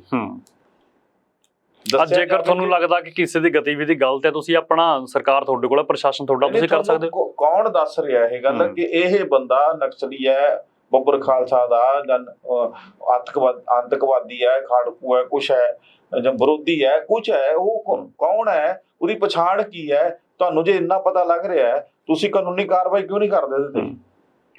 ਬਿਲਕੁਲ, ਤੇ ਬਾਕੀਆਂ ਸਾਰਿਆਂ ਨੂੰ ਤਾਂ ਫਿਰ ਕਿਸਾਨ ਕਹੋ ਨਾ। ਹੋਣਗੇ, ਚਲੋ ਮੰਨ ਲਿਆ ਸੀ ਤੁਹਾਡੀ ਗੱਲ ਕਿ ਹੋ ਸਕਦਾ ਕਿਸੇ ਦਾ ਕੋਈ ਪਿਛੋਕੜ ਹੋਵੇ, ਪਰ ਹੁਣ ਨਾ ਹੋਵੇ। 1% ਮੰਨ ਕੇ ਲੈ ਲਈਏ, ਪਰ ਕਿੰਨੇ ਕੁ ਹੋਣਗੇ ਉਹ? ਕੀ ਤੁਸੀਂ ਛੱਡੇ ਆ? ਤੁਸੀਂ ਤਾਂ ਬੇਕਸੂਰਾਂ ਨੂੰ ਚੱਕ ਕੇ ਮਾਰਿਆ ਸਰਕਾਰਾਂ ਨੇ। ਤਾਂ ਜਿਹੜੇ ਬੇਕਸੂਰ ਵੀ ਸੀਗੇ ਉਹ ਵੀ ਮਾਰੇ ਨੇ ਚੱਕ ਕੇ, ਤਾਂ ਉਹਨਾਂ ਨੂੰ ਵੀ ਅੰਦਰ ਡੱਕਿਆ ਹੋਇਆ ਹੈ। ਤੇ ਉਹ ਛੱਡੋ, ਚਲੋ ਜੇ ਤੁਹਾਨੂੰ ਪਛਾਣ ਹੁੰਦੀ ਹੈ ਤੁਸੀਂ ਕਾਨੂੰਨੀ ਕਾਰਵਾਈ ਕਰੋ। ਕੌਣ ਕਹਿੰਦਾ ਕਰੋ ਨਾ? ਕਿਸਾਨ ਆਗੂ ਇਸ ਗੱਲ ਦੀ ਹਮਾਇਤ ਕਰਨਗੇ ਕਿ ਹਾਂ ਜੀ ਇਹ ਕੋਈ ਸਾਡਾ ਸ਼ਰਾਰਤੀ ਕੋਈ ਆ ਗਿਆ ਕਿਸੇ ਕਿਸਮ ਦਾ, ਚਾਹੇ ਕੋਈ ਵੈਸੇ ਹੀ ਸ਼ਰਾਰਤੀ ਆ, ਨੌਜਵਾਨ ਮੁੰਡਾ ਜਾਂ ਕੋਈ ਹੋਰ ਮੰਨ ਲਓ, ਕੋਈ ਚਾਹੇ ਬਜ਼ੁਰਗ ਹੈ, ਕੋਈ ਸ਼ਰਾਰਤੀ ਅਨਸਰ ਆ ਗਿਆ, ਚਾਹੇ ਤੁਹਾਡਾ ਹੀ ਭੇਜਿਆ ਹੈ, ਉਹ ਚਾਹਣਗੇ ਕਿ ਹਾਂ ਉਹਨਾਂ ਦੇ ਕੰਮ ਦੇ ਵਿੱਚ ਖਲਲ ਪਾਵੇ ਜਿਹੜਾ ਸ਼ਾਂਤੀਪੂਰਵਕ ਚੱਲ ਰਿਹਾ। ਕੌਣ ਚਾਹੁੰਦਾ? ਤੇ ਤੁਸੀਂ ਪੁਸ਼ਟੀ ਕਰਦੇ ਹੋ ਕਿ ਇਹ ਫਲਾਣਾ ਹੈ, ਤੇ ਤੁਸੀਂ ਅੰਦਰ ਕਿਉਂ ਨਹੀਂ ਦਿੰਦੇ? ਤੁਸੀਂ ਸਾਰਿਆਂ ਨੂੰ ਇੱਕੋ ਥਾਲੀ 'ਚ ਕਿਉਂ ਤੋਲਦੇ ਹੋ, ਇੱਕੋ ਤੱਕੜੇ 'ਚ ਕਿਉਂ ਤੋਲਦੇ ਹੋ ਤੁਸੀਂ? ਤੇ ਜੇ ਲੋਕਤੰਤਰ ਦਾ ਘਾਣ ਹੁੰਦਾ ਤਾਂ ਕੀ ਅਨਿਲ ਵਿਜ ਹੁਣ ਇਸ ਬਿਆਨ ਦੇ ਉੱਤੇ CM ਖੱਟਰ ਦੇ ਕੇ 5-5 600 ਬੰਦਾ ਇਕੱਠਾ ਕਰੋ, ਲਾਠੀਆਂ ਡੰਡੇ ਦੇ ਦਿਓ, ਜੈਸੇ ਕੋ ਤੈਸਾ ਕਿੱਥੇ? ਜੇ ਇਹ ਚੱਕ ਕੇ ਆ ਕੇ ਤੁਹਾਡੀ ਪੀੜਾ ਕਿੱਥੇ ਖੜਨਗੀਆਂ? ਤੁਸੀਂ ਦੰਗਿਆਂ ਨੂੰ ਉਤਸ਼ਾਹਿਤ ਕਰ ਰਹੇ ਹੋ, ਤੁਸੀਂ ਦੇਸ਼ ਦਾ ਮਾਹੌਲ ਖਰਾਬ ਕਰ ਰਹੇ ਹੋ, ਤੁਸੀਂ ਭਰਾਵਾਂ ਨਾਲ ਭਰਾ ਲੜਾ ਰਹੇ ਹੋ। ਤੇ ਇਹਦੇ ਉੱਤੇ ਬਿਆਨ ਦੇ ਸਕਦੇ ਨੇ ਹੁਣ ਅਨਿਲ ਵਿਜ? ਦੱਸਣਗੇ ਕਿ ਲੋਕਤੰਤਰ ਦਾ ਘਾਣ ਹੋ ਰਿਹਾ ਕਿ ਨਹੀਂ ਹੋ ਰਿਹਾ, ਜਾਂ ਫਿਰ BJP ਦਾ ਜਿਹੜਾ ਕੋਈ ਬਿਆਨ ਹੈਗਾ ਉਹ ਸਿਰਫ ਲੋਕਤੰਤਰ ਦੇ ਹਿੱਤ 'ਚ ਹੀ ਹੈ, ਚਾਹੇ ਉਹ ਬੰਦੇ ਨੂੰ ਮਾਰਨ ਵਾਲੇ ਕਿਉਂ ਨਾ ਹੋਵੇ ਜੀ।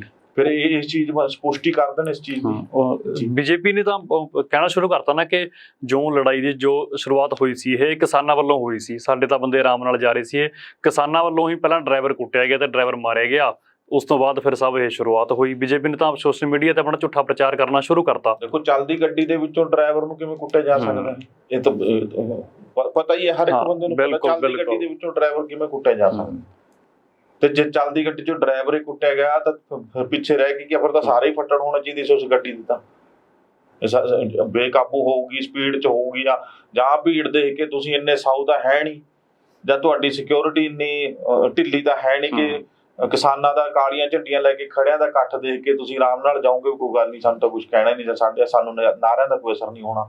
ਆ ਪਿਛਲੇ ਦਿਨੀ ਗਰੇਵਾਲ ਸਾਹਿਬ ਕਿੱਥੋਂ ਨਿਕਲੇ ਸੀ, ਰਾਜਪੁਰੇ ਤੋਂ, ਉਹਨਾਂ ਨੂੰ ਗਾਲਾਂ ਉਹ ਕੱਢਣੀਆਂ ਪੈ ਗਈਆਂ। ਕਹਿੰਦੇ ਇੱਕ ਬੰਦਾ ਨਾਅਰੇ ਲਾ ਰਿਹਾ ਸੀਗਾ ਗਰੇਵਾਲ ਸਾਹਿਬ ਮੁਰਦਾਬਾਦ ਦੇ, ਉਹ ਤੋਂ ਸ਼ੀਸ਼ਾ ਖੋਲ ਕੇ ਕਹਿੰਦੇ ਗਾਲ ਕੱਢ ਕੇ ਗਏ ਆ। ਉਹ ਮਤਲਬ ਕਹਿ ਦੋ ਕੋਈ ਵੀ ਬੰਦਾ ਆਪਣਾ ਵਿਰੋਧ ਝੱਲਦਾ ਤਾਂ ਆਰਾਮ ਨਾਲ ਥੋੜੀ ਜਾਊਗਾ ਉੱਥੋਂ। ਉਹਨੂੰ ਪਤਾ ਮੇਰੇ ਵਿਰੋਧੀ ਖੜੇ ਨੇ। ਆਮ ਹੀ ਬੰਦਾ ਜੇ ਕੋਈ ਮਾੜੇ ਨਾਲ ਕਿਸੇ ਨਾਲ ਮਾੜਾ ਮੋਟਾ ਗੁੱਸਾ ਗਿਲਾ ਹੋਵੇ ਤਾਂ ਵੀ ਉਹ ਤੋਂ ਪਨਾਹ ਬਚਾ ਕੇ ਨਿਕਲਦਾ ਕਿ ਨਿਕਲ ਜਾਓ ਉੱਥੋਂ ਫਟਾਫਟ।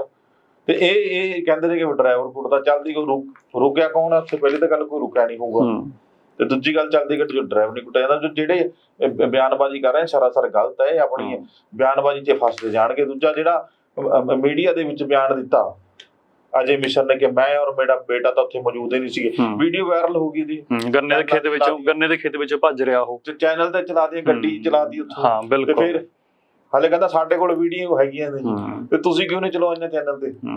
ਯਾਨੀ ਕਿ ਕਹਿਣ ਦਾ ਭਾਵ ਹੈ ਕਿਉਂਕਿ ਪ੍ਰਸ਼ਾਸਨ ਹੱਥ 'ਚ ਹੈ ਪੂਰਾ, ਸੀਐਮ ਉਹਨਾਂ ਦਾ ਹੈ, ਸਰਕਾਰ ਸੈਂਟਰ 'ਚ ਉਹਨਾਂ ਦੇ, ਕੁਝ ਵੀ ਬੋਲੀ ਜਾਓ ਉਹ ਸੱਚ ਦੱਸਣਗੇ ਉਹ। ਤੇ ਹੁਣ ਵੀਡੀਓ ਵਾਇਰਲ ਹੋਣ ਤੋਂ ਬਾਅਦ ਦੇਣ ਜਵਾਬ ਕਿ ਕਿੱਥੇ ਸੀ ਉਹ, ਕੌਣ ਸੀ, ਉਹਨਾਂ ਦਾ ਹੀ ਬੇਟਾ ਕਿ ਕਿਸੇ ਹੋਰ ਨੂੰ ਬੇਟਾ ਮੰਨਦੇ ਨੇ ਉਹ ਜੀ। ਉਸੇ ਰਾਹ ਤੇ ਚੱਲੇ ਸੀ। ਮਨਸ਼ਾ ਇਹ ਸੀਗੇ ਖਲਲ ਪਾਉਣਾ ਕਿਸਾਨਾਂ ਦੇ ਪ੍ਰੋਗਰਾਮ ਦੇ ਵਿੱਚ। ਕਿਤੇ ਨਾ ਕਿਤੇ ਲੱਗਦਾ ਕਿ ਜੇਕਰ ਐਡੀ ਵੱਡੀ ਘਟਨਾ ਨੂੰ ਅੰਜਾਮ ਦਿੱਤਾ, ਪਿੱਛੇ ਸ਼ਾਇਦ ਤਾਂ ਹੈਗੀ ਵਾ, ਪੂਰਾ ਸੋਚ ਸਮਝ ਕੇ ਪੂਰਾ ਇਹ ਬ੍ਰਿਤਾਂਤ ਸਿਰਜਿਆ ਗਿਆ। ਜੀ ਬਿਲਕੁਲ ਸਿਰਜਿਆ ਗਿਆ। ਸੈਂਟਰ ਗਵਰਨਮੈਂਟ ਦੀ ਸ਼ਾਇ ਆ ਬੀਜੇਪੀ ਨੂੰ। ਉੱਥੇ ਤਾਂ ਵੈਸੇ ਹੀ ਯੋਗੀ ਦਾ ਜਿਹੜਾ ਹੈਗਾ ਉਹ ਕਿਹਾ ਜਾਂਦਾ ਕਿ ਯੋਗੀ ਬੜਾ ਦੂਜੇ ਧਰਮਾਂ ਜਾਤਾਂ ਦੇ ਉੱਤੇ ਬੜਾ ਡੰਡਾ ਚਲਾਉਂਦਾ, ਸਖਤੀ ਕਰਦਾ ਹੈ ਉਹਨਾਂ ਨੂੰ। ਉਹ ਕਹਿੰਦਾ ਰਾਸ਼ਟਰਵਾਦ ਦੇ ਨਾਂ ਤੇ ਲੋਕਾਂ ਨੂੰ ਦੱਬ ਕੇ ਰੱਖਣਾ ਚਾਹੁੰਦਾ ਹੈ, ਆਪਣੀ ਵੋਟ ਪੱਕੀ ਕਰਦਾ ਹੈ। ਇਹਦੇ ਵਿੱਚ ਇੱਕ ਹੋਰ ਗੱਲ ਸਿਆਸੀ ਜਿਹੜੀ ਗੱਲ ਹੈਗੀ ਨਾ, ਉਹਦੇ ਵਿੱਚ ਇੱਕ ਬੜਾ ਵੱਡਾ ਇਹ ਮਤਲਬ ਐ ਕਹਿ ਲਓ ਕਿ ਬੀਜੇਪੀ ਦੇ ਅੰਦਰ ਵੀ ਖਾਨਾ ਜੰਗੀ ਤਾਂ ਹੈ। ਬਿਲਕੁਲ, ਇਹਦੇ ਵਿੱਚ ਕੋਈ ਦੋ ਰਾਹ ਨਹੀਂ। ਤੇ ਯੋਗੀ ਦਾ ਜਿਹੜਾ ਐ ਕਹਿ ਲਓ ਕਿ RSS ਜਾਂ ਹੋਰ ਦੂਜੀਆਂ ਜਥੇਬੰਦੀਆਂ ਯੋਗੀ ਦੀ ਪਿੱਠ ਤੇ ਆ ਰਹੀਆਂ ਨੇ। ਮੋਦੀ ਨੂੰ ਕਿਤੇ ਨਾ ਕਿਤੇ ਉਹਨਾਂ ਨੂੰ ਥੋੜਾ ਬਹੁਤਾ ਨਕਾਰਨਾ ਸ਼ੁਰੂ ਕੀਤਾ ਹੈ। ਬਿਲਕੁਲ। ਤਾਂ ਕਿਤੇ ਇਹ ਵੀ ਹੋ ਸਕਦਾ ਕਿ ਪਾਰਟੀ ਦੇ ਵਿੱਚ ਏਦਾਂ ਦੇ ਕੋਈ ਬੰਦੇ ਹੋਣਗੇ ਜਿਨ੍ਹਾਂ ਨੇ ਯੋਗੀ ਦੀ ਪਿੱਠ ਲਵਾਉਣੀ ਹੋਵੇ, ਯੋਗੀ ਨੂੰ ਬਦਨਾਮ ਕਰਨਾ ਹੋਵੇ, ਬਦਨਾਮ ਕਰਕੇ ਥੱਲੇ ਲਾਉਣਾ ਹੋਵੇ, ਠੀਕ ਹੈ, ਤਾਂ ਕਿ ਉਹਦਾ ਗ੍ਰਾਫ ਥੱਲੇ ਆਵੇ, ਬਿਲਕੁਲ, ਉਹਨੂੰ ਅੱਗੇ ਟਿਕਟ ਵਗੈਰਾ ਸੀਟ ਵਗੈਰਾ ਲੈਣੀ ਔਖੀ ਹੋਵੇ। ਤੇ ਇਦਾਂ ਦੀਆਂ ਚੀਜ਼ਾਂ ਉੱਥੇ ਮੜੀਆਂ ਜਾਣ ਉਹਦੇ ਸਿਰ ਦੇ ਉੱਤੇ, ਤਾਂ ਕਿ ਉਹਨੂੰ ਕਿਹਾ ਜਾਵੇ ਪਾਰਟੀ ਵੱਲੋਂ ਵੀ ਤੇਰੇ ਸਿਰ ਤੇ ਤਾਂ ਦੋਸ਼ ਨੇ, ਤੈਨੂੰ ਟਿਕਟ ਤੈਨੂੰ ਔਖਾ ਹੈ, ਉਹਨੂੰ ਲਾਂਭੇ ਕਰਿਆ ਜਾਵੇ। ਤੇ ਉਹ ਚੀਜ਼ਾਂ ਵੀ ਜ਼ਰੂਰ ਸਿਆਸਤ ਦਾ, ਕਿਉਂਕਿ ਸਿਆਸਤ ਦੀ ਖੇਡ ਏਦਾਂ ਦੀ ਹੁੰਦੀ ਹੈ। ਐਵੇਂ ਨਹੀਂ ਹੁੰਦਾ ਕਿ ਹਾਂ ਜਿਹੜਾ ਕੋਈ ਅੱਗੇ ਆ ਗਿਆ ਠੀਕ ਹੈ। ਪੰਜਾਬ ਦੇ ਵਿੱਚ ਕਾਂਗਰਸ ਦੇ ਹਾਲ ਦੇਖ ਹੀ ਰਹੇ ਹੋ, ਤੇ ਉੱਥੇ ਯੋਗੀ ਦਾ ਜਿਹੜਾ ਹੈਗਾ ਬੀਜੇਪੀ ਦੇ ਵਿੱਚ ਆਧਾਰ ਕਹਿ ਸਕਦੇ ਆਪਾਂ। ਬੀਜੇਪੀ ਦੇ ਜਿਹੜੇ ਉੱਪਰਲੇ ਆਗੂ ਨੇ ਜਾਂ ਹੋਰ ਯੋਗੀ ਨਾਲ ਹੋ ਸਕਦਾ ਉਹਨਾਂ ਦੀ ਨੇੜਤਾ ਹੋ ਗਈ ਹੋਵੇ, ਜਾਂ ਜਿਵੇਂ ਪਿਛਲੇ ਦਿਨੀ RSS ਵਗੈਰਾ ਪੂਰੀ ਤਰ੍ਹਾਂ ਪਿੱਠ 'ਚ ਆਈ ਹੈ ਯੋਗੀ ਦੇ। ਮੋਦੀ ਦੇ ਅਮਿਤ ਸ਼ਾਹ ਹਟਾਉਣਾ ਚਾਹੁੰਦੇ ਸੀ ਯੋਗੀ ਨੂੰ, ਉਹ ਤਾਂ ਚਲੋ ਕੁਝ ਕਾਰਨਾਂ ਕਰਕੇ ਨਹੀਂ ਹੋ ਪਾਇਆ। ਨਾ ਵੀ ਆਇਆ ਕਿ ਯੋਗੀ ਨੂੰ PM ਦੀ ਪਦਵੀ ਦਾ ਉਮੀਦਵਾਰ ਬਣਾਇਆ ਜਾਵੇ। ਬਿਲਕੁਲ। ਤੇ ਉਹਦਾ ਵੀ ਜਿਹੜਾ ਹੈਗਾ ਸਾਰਾ ਸਿਆਸਤ ਵੀ ਹੋ ਸਕਦੀ ਹੈ ਕਿ ਏਦਾਂ ਕਿਸਾਨਾਂ ਦਾ ਸਹਾਰਾ ਲੈ ਕੇ ਕੋਈ ਉੱਥੇ ਏਦਾਂ ਦੀ ਕੋਈ ਹੋਰ ਵੱਡਾ ਪੰਗਾ ਖੜਾ ਕਰਿਆ ਜਾਵੇ, ਹੋਰ ਦੰਗੇ ਕਰਵਾਏ ਜਾਣ ਜਿਹੜਾ ਯੋਗੀ ਦੇ ਨਾਂ ਤੇ ਮੜਦੇ ਜਾਣ ਤੇ ਯੋਗ ਨੂੰ ਲਾਂਭੇ ਕਰਦੇ ਜਾਵੇ। ਇਹ ਵੀ ਹੋ ਸਕਦਾ ਹੈ। ਹਾਂ ਜੀ। ਪਰਮਿੰਦਰ ਜੀ, ਕੀ ਲੱਗਦਾ ਕਿ ਜੋ ਇਹ ਪੂਰੀ ਘਟਨਾਕ੍ਰਮ ਵਾਪਰੀ, ਕਿਤੇ ਨਾ ਕਿਤੇ ਫਿਰ ਆਪਾਂ ਏਦਾਂ ਸੋਚ ਨਹੀਂ ਸਕਦੇ ਕਿ ਇਨਸਾਫ ਕਿਸਾਨਾਂ ਨੂੰ ਮਿਲੂਗਾ? ਇਸ ਤੋਂ ਬਾਅਦ ਤੁਸੀਂ ਇਸ ਸਥਿਤੀ ਨੂੰ ਕਿਵੇਂ ਦੇਖਦੇ ਹੋ? ਹਾਲਾਂਕਿ ਸੰਸਕਾਰ ਨਹੀਂ ਕੀਤਾ ਗਿਆ ਉੱਥੇ ਤੇ ਇਨਸਾਫ ਦੀ ਮੰਗ ਕਰ ਰਹੇ ਨੇ, ਕੀ ਲੱਗਦਾ ਕਿ ਕੀ ਬਣੂਗਾ? ਕੋਈ ਰਾਹ ਹੈਗਾ ਇਨਸਾਫ ਦਾ? ਦੇਖੋ, ਰਾਹ ਤਾਂ ਜਦੋਂ ਅੰਦੋਲਨ ਚੱਲਦਾ ਰਾਹ ਤਾਂ ਮਿਲਦਾ ਹੀ ਹੈ। ਏਦਾਂ ਕ੍ਰਾਂਤੀ ਤਾਂ ਏਦਾਂ ਹੀ ਆਉਂਦੀ ਹੁੰਦੀ ਹੈ। ਇਹ ਨਹੀਂ ਦੇਖਿਆ ਜਾਂਦਾ ਕਿ ਇਹਦੇ ਵਿੱਚ ਤੁਸੀਂ ਜਦੋਂ ਆਪਾਂ ਤੁਰਦੇ ਆ ਨਾ, ਜਿਹੜੀ ਸ਼ਾਂਤੀਪੂਰਵਕ ਤੁਰਦੇ ਆ, ਸ਼ਾਂਤੀਪੂਰਵਕ ਕੋਈ ਸੰਘਰਸ਼ ਕਰਦੇ ਆ, ਤਾਂ ਉਹਦੇ ਵਿੱਚ ਔਕੜਾਂ ਬੇਹੱਦ ਆਉਂਦੀਆਂ ਨੇ, ਲੇਕਿਨ ਉਹ ਲਗਾਤਾਰ ਜਿਵੇਂ ਐ ਕਹਿ ਲਓ ਕਿ ਅੱਗੇ ਵੱਧਦਾ ਹੀ ਜਾਂਦਾ ਹੁੰਦਾ, ਉਹਨੂੰ ਰੋਕਣਾ ਫਿਰ ਔਖਾ ਹੋ ਜਾਂਦਾ। ਤੇ ਇੱਥੇ ਵੀ ਜਿਹੜੇ ਹੈਗੇ ਲੋਕਾਂ ਨੂੰ ਅਪੀਲ ਵੀ ਹੈਗੀ, ਜਿਵੇਂ ਕਿਸਾਨ ਆਗੂ ਵੀ ਕਰ ਰਹੇ ਨੇ, ਹੋਰ ਵੀ ਸਿਆਣੇ ਸੂਝਵਾਨ ਜਿਹੜੇ ਲੋਕ ਨੇ ਉਹ ਕਰ ਰਹੇ ਨੇ ਕਿ ਸ਼ਾਂਤੀ ਬਣਾਏ ਰੱਖਣ। ਕੋਰਟਾਂ ਦੇ ਵਿੱਚ ਸਬੂਤ ਤਾਂ ਪੇਸ਼ ਹੋਣੇ ਹੀ ਨੇ ਜੀ। ਤੇ ਹੁਣ ਜਿਹੜਾ ਲਾਸ਼ ਰੱਖ ਕੇ ਲੋਕਾਂ ਨੂੰ ਦੱਸਿਆ ਜਾ ਰਿਹਾ, ਲੋਕ ਵੱਧ ਜੁੜਨਗੇ, ਹੋਰ ਉਹੀ ਸਭ ਤੋਂ ਵੱਡੀ ਜਿੱਤ ਹੈ ਅੰਦੋਲਨ ਦੀ। ਜਿਹੜਾ ਵੱਡਾ ਕਾਫਲਾ ਹੋਰ ਵੱਡਾ ਹੋਊਗਾ, ਔਰ ਖਾਸ ਕਰਕੇ ਭਾਜਪਾ ਨੂੰ ਯੂਪੀ ਵਰਗੇ ਸਟੇਟ ਦੇ ਵਿੱਚ ਹਾਰ ਦਾ ਮੂੰਹ ਦਿਖਾ ਦੇਣ ਲੋਕ ਕਿਤੇ, ਤਾਂ ਉਹਦੇ ਵਰਗੀ ਤਾਂ ਜਿੱਤ ਹੋਣੀ ਨਹੀਂ ਕਿਤੇ। ਬਿਲਕੁਲ ਇਹੀ ਸੱਚੀ ਜਿੱਤ ਹੀ ਹੋਊਗੀ, ਇਹੀ ਉਹਨਾਂ ਦੇ ਸਿਰ ਤੇ ਡੰਡਾ ਵੱਜੇਗਾ ਕਿ ਇਹੀ ਉਹਨਾਂ ਦੇ ਮੂੰਹ ਤੇ ਚਪੇੜ ਹੋਊਗੀ। ਜਿਹੜੇ ਗੱਲਾਂ ਕਰਦੇ ਸੀਗੇ ਵੀ ਅਸੀਂ ਭਾਜਪਾ, ਅਸੀਂ ਰਾਸ਼ਟਰਵਾਦ, ਅਸੀਂ ਜਿਹੜਾ ਦੇਸ਼ ਭਗਤ ਅਸੀਂ ਆ, ਜਾਂ ਸੱਚਾ ਹਿੰਦੂ ਦਾ ਏਜੰਡਾ ਅਸੀਂ ਉਹ ਲਾਗੂ ਕਰ ਸਕਦੇ ਹਾਂ, ਬਾਕੀ ਜਿਹੜੇ ਹੈਗੇ ਨੇ ਉਹ ਸਾਰੇ ਅਸੀਂ ਥੱਲੇ ਲਾ ਕੇ ਰੱਖਣੇ ਨੇ। ਉਹੋ ਜਿਹੇ ਅਨਸਰਾਂ ਦੇ ਉੱਤੇ ਕਹਿ ਸਕਦੇ ਹਾਂ ਕਿ ਇਹ ਮੂੰਹ ਤੇ ਚਪੇੜ ਵੱਜੂਗੀ। ਜੇ 2022 ਦੇ ਵਿੱਚ ਯੂਪੀ, ਪੰਜਾਬ, ਜਿੱਥੇ ਉੱਤਰਾਖੰਡ ਵਗੈਰਾ ਚੋਣਾਂ ਹੋਣੀਆਂ ਨੇ, ਉਹਨਾਂ ਦੇ ਵਿੱਚ ਬੀਜੇਪੀ ਨੂੰ ਕਰਾਰੀ ਹਾਰ ਦੇ ਦੇਣੇ। ਤੇ ਉਦਾਂ ਵੀ ਦੇਖਿਆ ਜਾਵੇ ਨਾ, ਜਿਵੇਂ ਬੀਜੇਪੀ ਤਾਂ ਕਰ ਰਹੀ ਹੈ, ਕੁਝ ਹੋਰ ਪਾਰਟੀਆਂ ਨੇ ਜਿਨ੍ਹਾਂ ਨੇ ਬੰਦੇ ਛੱਡੇ ਹੋਏ ਨੇ, ਉਹਨਾਂ ਕੋਲ ਛੋਟੇ ਮੋਟੇ ਅਹੁਦੇ ਦੇ ਕੇ ਉਹਨਾਂ ਨੇ ਛੱਡੇ ਹੋਏ ਨੇ, ਉਹ ਲੋਕ ਬੜੇ ਤਰਲੋ ਮੱਛੀ ਹੋ ਰਹੇ ਨੇ ਕਿ ਦੇਖੋ ਜੀ ਅਹਿੰਸਾ ਦਾ ਖੇਡ ਖੇਡੀ ਜਾ ਰਹੇ ਸੀਗੇ। ਇਹ ਕਿਸਾਨ ਅੰਦੋਲਨ ਸ਼ਾਂਤੀਪੂਰਵਕ ਕਹਿੰਦੇ ਰੱਦ ਕਰਵਾ ਲੈਣਗੇ ਕੇਂਦਰ ਤੋਂ ਕਾਨੂੰਨ। ਉਹ ਵੀ ਗੱਲ ਕਰਦੇ ਨੇ ਕਿ ਹੁਣ ਕੀ ਹੋਇਆ, ਹੁਣ ਦੱਸਣ, ਡਾਂਗਾ ਚੱਕਣ, ਹੁਣ ਤਾਂ ਵੇਲਾ ਹੈ, ਹੁਣ ਦੱਸਣ ਕਿਵੇਂ ਹੋਊਗਾ ਨਾ, ਏਦਾਂ ਦੀਆਂ ਗੱਲਾਂ ਕਰਦੇ ਨੇ। ਜਾਂ ਬਹੁਤੇ ਕਹਿ ਸਕਦੇ ਆਪਾਂ ਕਿ ਖਾਲਿਸਤਾਨੀ ਪੱਖੀ ਗੱਲਾਂ ਕਰਦੇ ਨੇ ਕਿ ਹੁਣ ਤਾਂ ਹਥਿਆਰਾਂ ਦੀ ਲੋੜ ਹੈ, ਜੇ ਜਿੱਦਾਂ ਵੀ ਕਹਿੰਦੇ ਨੇ। ਉਹਨਾਂ ਨੂੰ ਪੁੱਛੋ ਕਿ ਤੁਸੀਂ ਏਸੀ ਕਮਰਿਆਂ ਦੇ ਵਿੱਚ ਬੈਠ ਕੇ ਜਾਂ ਸਰਦੀਆਂ 'ਚ ਰਜਾਈਆਂ 'ਚ ਬੈਠ ਕੇ ਬਸ ਦਮਕ ਜੇ ਮਾਰਨ ਜੋਗੇ ਹੋ? ਲੋਕਾਂ ਦੇ ਪੁੱਤ ਮਰਾਣੇ ਨੇ। ਚਾਹੇ ਖੱਟਰ ਦਾ ਹੀ ਬਿਆਨ ਆਇਆ, ਉਹ ਵੀ ਕਹਿ ਰਿਹਾ, ਕਹਿੰਦੇ ਤਿਆਰ ਕਰੋ ਜੀ 500-600। ਏਦਾਂ ਹੀ ਸੋਸ਼ਲ ਮੀਡੀਆ ਦੇ ਉੱਤੇ ਵੀ ਲੋਕ ਕਹੀ ਜਾ ਰਹੇ ਨੇ, ਪੰਜਾਬ ਤੋਂ ਵੀ ਕਹੀ ਜਾ ਰਹੇ ਨੇ, ਹਰਿਆਣੇ 'ਚ ਵੀ, ਹੋਰ ਪਾਸਿਓਂ ਵੀ, ਕਿ ਏਦਾਂ ਹੁਣ ਤਾਂ ਸਬਕ ਸਿਖਾਉਣਾ ਚਾਹੀਦਾ, ਮੂੰਹ ਮੋੜਨੇ ਚਾਹੀਦੇ ਨੇ ਏਦਾਂ, ਹਨਾ। ਤੇ ਉਹ ਪੁੱਛੇ, ਉਹਨਾਂ ਨੂੰ ਪੁੱਛੋ ਕਿ ਤੁਸੀਂ ਕੀ ਕਰਦੇ ਹੋ? ਤੁਸੀਂ ਸਭ ਤੋਂ ਪਹਿਲਾਂ ਆਪਣੇ ਬੱਚਿਆਂ ਨੂੰ ਲੈ ਕੇ ਡਾਂਗਾ ਫੜਾਓ, ਖੱਟਰ ਨੂੰ ਕਹੋ ਤੂੰ ਵੀ ਆ ਜਾ ਡਾਂਗ ਚੱਕ ਕੇ ਆ। ਬਿਲਕੁਲ ਲੋਕਾਂ ਦੇ ਪੁੱਤ ਮਰਾਉਣੇ ਨੇ ਤੁਸੀਂ। ਆਹ ਮਰੇ ਨੇ ਵਿਚਾਰੇ ਲੋਕਾਂ ਦੇ ਪੁੱਤ, ਪੁੱਛੋ ਕਿਵੇਂ ਘਰ ਖਾਲੀ ਹੁੰਦੇ ਨੇ। ਤੇ ਤੁਸੀਂ ਕਿਉਂ ਰੌਲਾ ਪਾਇਆ? ਤੁਸੀਂ ਕਹੋ ਸਾਈਡ ਤੇ ਹੋ, ਇਹੋ ਜਿਹੀ ਸਥਿਤੀ 'ਚ ਤੁਸੀਂ ਆ ਜਾਓ ਸਾਹਮਣੇ, ਚੱਕ ਲਓ, ਦੇਖੋ ਡਾਂਗ ਚੱਕ ਕੇ ਕੀ ਹੁੰਦਾ, ਨਾਲੇ ਤੁਹਾਡਾ ਪਤਾ ਲਾ ਜੂ ਕਿੱਦਾਂ ਕਿ ਤੁਹਾਡੇ 'ਚ ਦਮ ਹੈ। ਜਦੋਂ ਖੱਟਰ ਸਾਹਿਬ ਦਾ ਹੈਲੀਪੈਡ ਪੱਟਿਆ ਸੀ ਉੱਥੇ ਕਿਸਾਨਾਂ ਨੇ ਹਰਿਆਣਾ ਦੇ ਵਿੱਚ, ਕਾਫੀ ਟਾਈਮ ਦੀ ਗੱਲ ਹੋ ਗਈ ਇਹ, ਉਦੋਂ ਹੀ ਖੱਟਰ ਸਾਹਿਬ ਨਾਲ 500-400 ਬੰਦਾ ਤਾਂ ਹੈ ਸੀ। ਬਿਲਕੁਲ ਉਦੋਂ ਹੀ ਆਪਣੀ ਕਾਰਵਾਈ ਕਰ ਲੈਂਦੇ ਉਹ। ਨਹੀਂ, ਉਹ ਜਦੋਂ ਇਹ ਸੋਸ਼ਲ ਮੀਡੀਆ ਦੇ ਉੱਤੇ ਜਿਹੜੇ ਬੈਠੇ ਨੇ, ਫੇਸਬੁੱਕ ਜਾਂ ਹੋਰ, ਚਾਹੇ ਉਹ WhatsApp ਗਰੁੱਪਾਂ 'ਚ ਬੈਠੇ ਨੇ, ਉਹ ਵੀ ਜਿਹੜੇ ਦਮ ਗਜੇ ਮਾਰ ਰਹੇ ਨੇ ਕਿ ਹੁਣ ਕਿਸਾਨ ਆਗੂ ਦੱਸਣ ਜੀ, ਇਹ ਕਾਮਰੇਡ ਦੱਸਣ ਜੀ ਵੀ ਕਿਵੇਂ ਹੁਣ ਤੁਹਾਡੇ ਮੂੰਹ ਪੁੱਟਦੇ, ਕਹਿੰਦੇ ਜੀ ਫਲਾਣਾ ਉੱਥੇ ਮੌਤਾਂ ਹੋ ਗਈਆਂ। ਤੇ ਤੁਸੀਂ ਦੱਸੋ ਭਾਈ, ਤੁਸੀਂ ਆਪ ਆ ਰਹੇ ਹੋ ਡਾਂਗ ਚੱਕ ਕੇ, ਫਿਰ ਤਾਂ ਤੁਹਾਡੇ ਮਗਰ ਇਹ ਕਾਮਰੇਡ ਜੀ ਵੀ ਲੱਗ ਜਾਣਗੇ ਜਿਹੜੇ ਸ਼ਾਂਤੀਪੂਰਵਕ। ਤੁਹਾਡੀ ਕੰਟਰੀਬਿਊਸ਼ਨ ਕੀ ਹੈ? ਤੁਸੀਂ ਆਪਣੇ ਬੱਚਿਆਂ ਨੂੰ ਭੇਜੋ ਅੱਗੇ ਵੀ ਜਾਓ ਤੁਸੀਂ, ਹੁਣ ਤੁਸੀਂ ਸੰਭਾਲੋ ਮੋਰਚਾ। ਇਹਨਾਂ ਨੇ ਤਾਂ ਸ਼ਾਂਤੀ ਨਾਲ ਜਿਹੜਾ ਹੈਗਾ ਕਰਨਾ ਸੀ, ਪਾਲੇਪੁਰ ਨੇ, ਹੁਣ ਤੁਸੀਂ ਦੱਸ ਦਿਓ ਪਾ ਕੇ ਤੁਸੀਂ ਕਿਉਂ ਬੈਠੇ ਦਮ ਗਜੇ ਮਾਰਦੇ ਹੋ ਘਰਾਂ 'ਚ ਬੈਠ ਕੇ ਤੁਸੀਂ? ਤੇ ਖੱਟਰ ਵੀ ਆਪਦਾ ਆਪ ਆਵੇ, ਆਪਣੇ ਬੱਚਿਆਂ ਨੂੰ ਨਾਲ ਲੈ ਕੇ ਆਵੇ ਕਿ ਮੈਂ ਸਭ ਤੋਂ ਪਹਿਲਾਂ ਆ ਰਿਹਾ ਬੀਜੇਪੀ ਦੇ ਕਿਸਾਨ ਸੈੱਲ 'ਚੋਂ, ਮੈਂ ਮੂਹਰੇ ਖੜਦਾ, ਮੇਰੇ ਪਿੱਛੇ ਖੜਨਾ, ਸਾਰੇ ਖੜ ਜਾਣਗੇ ਤੁਹਾਡੇ ਪਿੱਛੇ, ਪਹਿਲਾਂ ਡਾਂਗ ਤੁਸੀਂ ਖਾ ਲਓ ਆ ਕੇ। ਜਾਣੀ ਕਿ ਕਹਿਣ ਦਾ ਭਾਵ ਇਹਨਾਂ ਨੇ ਮਾਹੌਲ ਖਰਾਬ ਕਰਿਆ ਹੋਇਆ। ਇਹ ਲੋਕ ਉਕਸਾਉਂਦੇ ਨੇ, ਦੂਜਿਆਂ ਦੇ ਪੁੱਤ ਮਰਵਾ ਦਿੰਦੇ ਨੇ। ਬਿਲਕੁਲ ਜੀ। ਤੇ ਇਹ ਜੇ ਇਹ ਘਟਨਾ ਵਾਪਰੀ ਹੈ ਤਾਂ ਤੁਸੀਂ ਦੇਖੋਗੇ ਜਿਨ੍ਹਾਂ ਨੇ ਏਦਾਂ ਦਾ ਜ਼ੁਲਮ ਕੀਤਾ ਹੈ, ਗੁੰਡਾਗਰਦੀ ਕੀਤੀ ਹੈ, ਤੇ ਉਹਨਾਂ ਦੇ ਹੱਥ ਪਾਵਰ ਹੈ। ਉਹ ਤਾਂ ਚਾਹੁੰਦੇ ਨੇ ਕਿ ਇੱਕ ਐਸੀ ਘਟਨਾ ਵਾਪਰੇ ਇਹਨਾਂ ਵੱਲੋਂ। ਜੇ ਰੋੜੇ ਵੱਜੇ ਹੁੰਦੇ ਉੱਥੇ, ਜੇ ਉੱਥੇ ਪਥਰਾਅ ਹੁੰਦਾ, ਤੁਹਾਨੂੰ ਲੱਗਦਾ ਕਿ ਪੁਲਿਸ ਛੱਡ ਦਿੰਦੀ ਉੱਥੇ? ਜਿੰਨੇ ਉੱਥੇ ਬੈਠੇ ਸੀਗੇ ਸਭ ਦੇ ਹੱਡ ਪੈਰ ਤੋੜ ਕੇ ਮੋੜਨੇ ਸੀਗੇ ਉਸੇ ਟਾਈਮ। ਹੋ ਸਕਦਾ ਗੋਲੀਆਂ ਮਾਰ ਭੰਨ ਦਿੰਦੇ। ਇਹ ਤਾਂ ਬੈਠੇ ਨੇ ਤਾਂ ਕਰਕੇ ਬਚੇ ਹੋਏ ਨੇ, ਸ਼ਾਂਤੀ ਨਾਲ ਬੈਠੇ ਨੇ। ਤੇ ਜੇ ਤੁਸੀਂ ਕਹਿੰਦੇ ਹੋ ਕਿ ਏਦਾਂ ਦਾ ਮੌਕਾ ਉਹਨਾਂ ਨੂੰ ਦੇਣਾ ਹੈ, ਫਿਰ ਤਾਂ ਘਰ ਖਾਲੀ ਕਰ ਦੇਣਗੇ ਉਹ। ਉਹਨਾਂ ਨੂੰ ਤਾਂ ਚਾਹੀਦਾ ਇਹ ਮੌਕਾ। ਬਿਲਕੁਲ, ਉਹ ਤਾਂ ਭਾਲਦੇ ਨੇ ਜੀ। ਸੋ ਜਿਹੜੀ ਗੱਲ ਹੈਗੀ ਆ, ਜਿੱਦਾਂ ਚੱਲਦਾ ਹੈ, ਤੁਸੀਂ ਸਾਥ ਦਿਓ। ਨਾਲੇ ਅਸੀਂ ਕਿਸਾਨਾਂ ਯੂਨੀਅਨਾਂ ਦੇ ਆਗੂਆਂ ਦਾ ਸਾਥ ਥੋੜੀ ਦੇ ਰਹੇ ਹਾਂ। ਬਿਲਕੁਲ, ਕੋਈ ਉਹਨਾਂ ਦਾ ਸਾਥ ਤਾਂ ਨਹੀਂ ਦੇ ਰਿਹਾ। ਬਿਲਕੁਲ, ਅਸੀਂ ਆਪਣੇ ਦੇ ਖਿਲਾਫ ਬੋਲ ਰਹੇ ਹਾਂ। ਉਹ ਲੋਕ ਬੈਠੇ ਨੇ ਲੋਕਾਂ ਕਰਕੇ ਹੈ। ਜੇ ਲੋਕਾਂ ਦਾ ਨੁਕਸਾਨ ਨਹੀਂ ਹੈਗਾ ਕੋਈ, ਉਹ ਕਿਉਂ ਬੈਠੇ ਨੇ? ਜੇ ਨੁਕਸਾਨ ਹੈ, ਉਹਨਾਂ ਨੂੰ ਪਤਾ ਹੈ ਸਾਡਾ ਨੁਕਸਾਨ ਹੋ ਰਿਹਾ, ਤਾਂ ਬੈਠੇ ਨੇ। ਤੇ ਅਸੀਂ ਲੋਕਾਂ ਦੀ ਗੱਲ ਕਰ ਰਹੇ ਹਾਂ, ਲੋਕਾਂ ਦੇ ਪੱਖ 'ਚ ਕੱਢਦੇ। ਇਹ ਤਾਂ ਕਿਸਾਨ ਆਗੂ ਨੇ ਕੱਲ ਨੂੰ ਆ ਕੇ ਆਪਣੀਆਂ ਯੂਨੀਅਨਾਂ ਚਲਾਈ ਜਾਣਗੇ, ਅੱਗੇ ਚਲਾਉਂਦੇ ਸੀਗੇ। ਬਿਲਕੁਲ, ਤੇ ਲੋਕਾਂ ਦੀ ਗੱਲ ਕਰਨ ਵਾਲਾ ਤਾਂ ਲੋਕ ਹਤੈਸ਼ੀ ਹੁੰਦਾ ਨਾ। ਲੋਕਾਂ ਦੀ ਗੱਲ ਕਰੋ, ਜੇ ਲੋਕ ਉੱਤੇ ਬੈਠੇ ਨੇ ਜਾਂ ਉਹਨਾਂ ਨੂੰ ਕਹੋਗੇ ਕਿ ਉਹ ਪਾਗਲ ਨੇ, ਤੁਸੀਂ ਬਹੁਤੇ ਸਿਆਣੇ ਹੋ। ਸੋ ਗੱਲਾਂ ਕਰਨੀਆਂ ਬੜੀਆਂ ਸੌਖੀਆਂ ਨੇ, ਏਦਾਂ ਸੰਘਰਸ਼ ਚਲਾਉਣੇ ਅੱਜ ਤੱਕ ਨਹੀਂ ਕੋਈ ਅੱਗੇ ਆਇਆ ਕਿ ਪਾਸੇ ਹਟੋ, ਅਸੀਂ ਲਿਆਏ ਆ ਜਾਂ ਭੀੜ ਅਸੀਂ ਲੈ ਕੇ ਬੈਠਦੇ ਆ, ਆਓ ਕਿਹੜਾ ਟਾਕਰਾ ਕਰਦਾ। ਬਿਲਕੁਲ ਜੀ, ਬਥੇਰੇ ਹਥਿਆਰਬੰਦ ਫਿਰਦੇ ਨੇ ਉਰੇ, ਕਹਿ ਲਓ ਕਿ ਡਾਂਗਾ, ਸੋਟੇ, ਤਰਸ਼ੂਲ, ਕਿਰਪਾਨਾਂ ਨੇ ਜੇ ਚੱਕੀ, ਬੈਠ ਜਾਓ ਜਾ ਕੇ ਉੱਥੇ, ਕੌਣ ਰੋਕਦਾ, ਕਿਸੇ ਨੇ ਰੋਕਿਆ? ਬਿਲਕੁਲ ਜੀ। ਇਹਨਾਂ ਨੂੰ ਘਰਾਂ ਨੂੰ ਭੇਜ ਦਿਓ ਵੀ ਤੁਸੀਂ 2-4 ਮਹੀਨੇ ਆਰਾਮ ਕਰੋ, ਅਸੀਂ ਲੜਦੇ ਲੜਾਈ। ਹਾਂ, ਲੜਦੇ ਆ ਜਾਣ ਅੱਗੇ। ਉਹ ਇਹ ਚੀਜ਼ਾਂ ਬੜਾ ਔਖਾ ਆ। ਪੰਜਾਬ ਦਾ ਹੋਰਨਾਂ ਸਟੇਟਾਂ ਦਾ ਮਾਹੌਲ, ਭਾਈਆਂ ਨਾਲ ਭਾਈ ਲੜਾ ਦਿਓ ਤੁਸੀਂ, ਤੇ ਮਾਰਿਆ ਤਾਂ ਆਮ ਬੰਦਾ ਜਾਂਦਾ, ਦੂਜੇ ਤਾਂ ਸਾਰੇ ਬੱਚੇ ਹੁੰਦੇ ਨੇ। ਅੱਜ ਤੱਕ ਕਿਹੜਾ ਮਰਿਆ?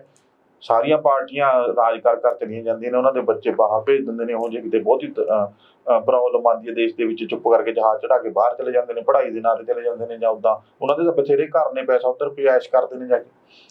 ਸੋ ਏਦਾਂ ਸੰਵਿਧਾਨਕ ਜਿਹੜੇ ਹੱਕ ਹੈ ਉਹਦੀ ਦੁਰਵਰਤੋਂ ਵੀ ਨਹੀਂ ਕਰਨੀ ਚਾਹੀਦੀ, ਔਰ ਐਂ ਕਹਿ ਲਓ ਮਾਹੌਲ ਵੀ ਨਹੀਂ ਖਰਾਬ ਕਰਨਾ ਚਾਹੀਦਾ। ਲੋਕਤੰਤਰ ਹੈ, ਸਭ ਨੂੰ ਅਧਿਕਾਰ ਹੈ ਆਪਣੇ ਹੱਕਾਂ ਦੇ ਲਈ ਲੜਨਾ, ਸ਼ਾਂਤੀਪੂਰਵਕ। ਸਾਰੇ ਦੇਸ਼-ਵਾਸੀ ਨੇ, ਸਾਰੇ ਹੀ ਆਪਣੇ ਨੇ।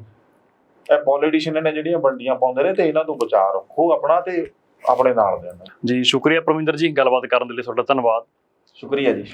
ਦਰਸ਼ਕੋ, ਸਾਡੇ ਨਾਲ ਬਣੇ ਹੋਏ ਸੀ ਸੀਨੀਅਰ ਪੱਤਰਕਾਰ ਪਰਮਿੰਦਰ ਸਿੰਘ ਰਾਏਪੁਰ, ਜੋ ਯੂਪੀ ਦੇ ਲਖੀਮਪੁਰ ਦੇ ਵਿੱਚ ਵਾਪਰਿਆ ਬੜੀ ਦੁਖਦਾਇਕ ਘਟਨਾ। ਇਹ ਬੀਜੇਪੀ ਸਰਕਾਰ ਜੋ ਦੁਹਾਈ ਦਿੰਦੀ ਹੈ ਇਸ ਗੱਲ ਦੀ ਕਿ ਕਿਸਾਨਾਂ ਵੱਲੋਂ ਲੋਕਤੰਤਰ ਖਤਰੇ ਦੇ ਵਿੱਚ ਹੈ। ਇਹ ਜੋ ਸਭ ਕੁਝ ਵਾਪਰਿਆ ਤੁਹਾਡੇ ਸਾਹਮਣੇ ਹੈ ਕਿ ਲੋਕਤੰਤਰ ਕਿਹੜੀਆਂ ਸਰਕਾਰਾਂ ਕਰਕੇ ਖਤਰੇ ਦੇ ਵਿੱਚ ਹੈ। ਇਸ ਕਿਸਾਨੀ ਮਸਲੇ ਦੇ ਵਿੱਚ ਜੋ ਅਪਡੇਟ ਹੋਊਗੀ ਲਗਾਤਾਰ ਤੁਹਾਡੇ ਨਾਲ ਸਾਂਝੀ ਕਰਦੇ ਰਹਾਂਗੇ। ਤੁਸੀਂ ਬਣੇ ਰਹੋ ਤੁਹਾਡੇ ਆਪਣੇ ਚੈਨਲ ਲੋਕ ਰਾਣ ਚੈਨਲ ਪੰਜਾਬੀ ਤੇ।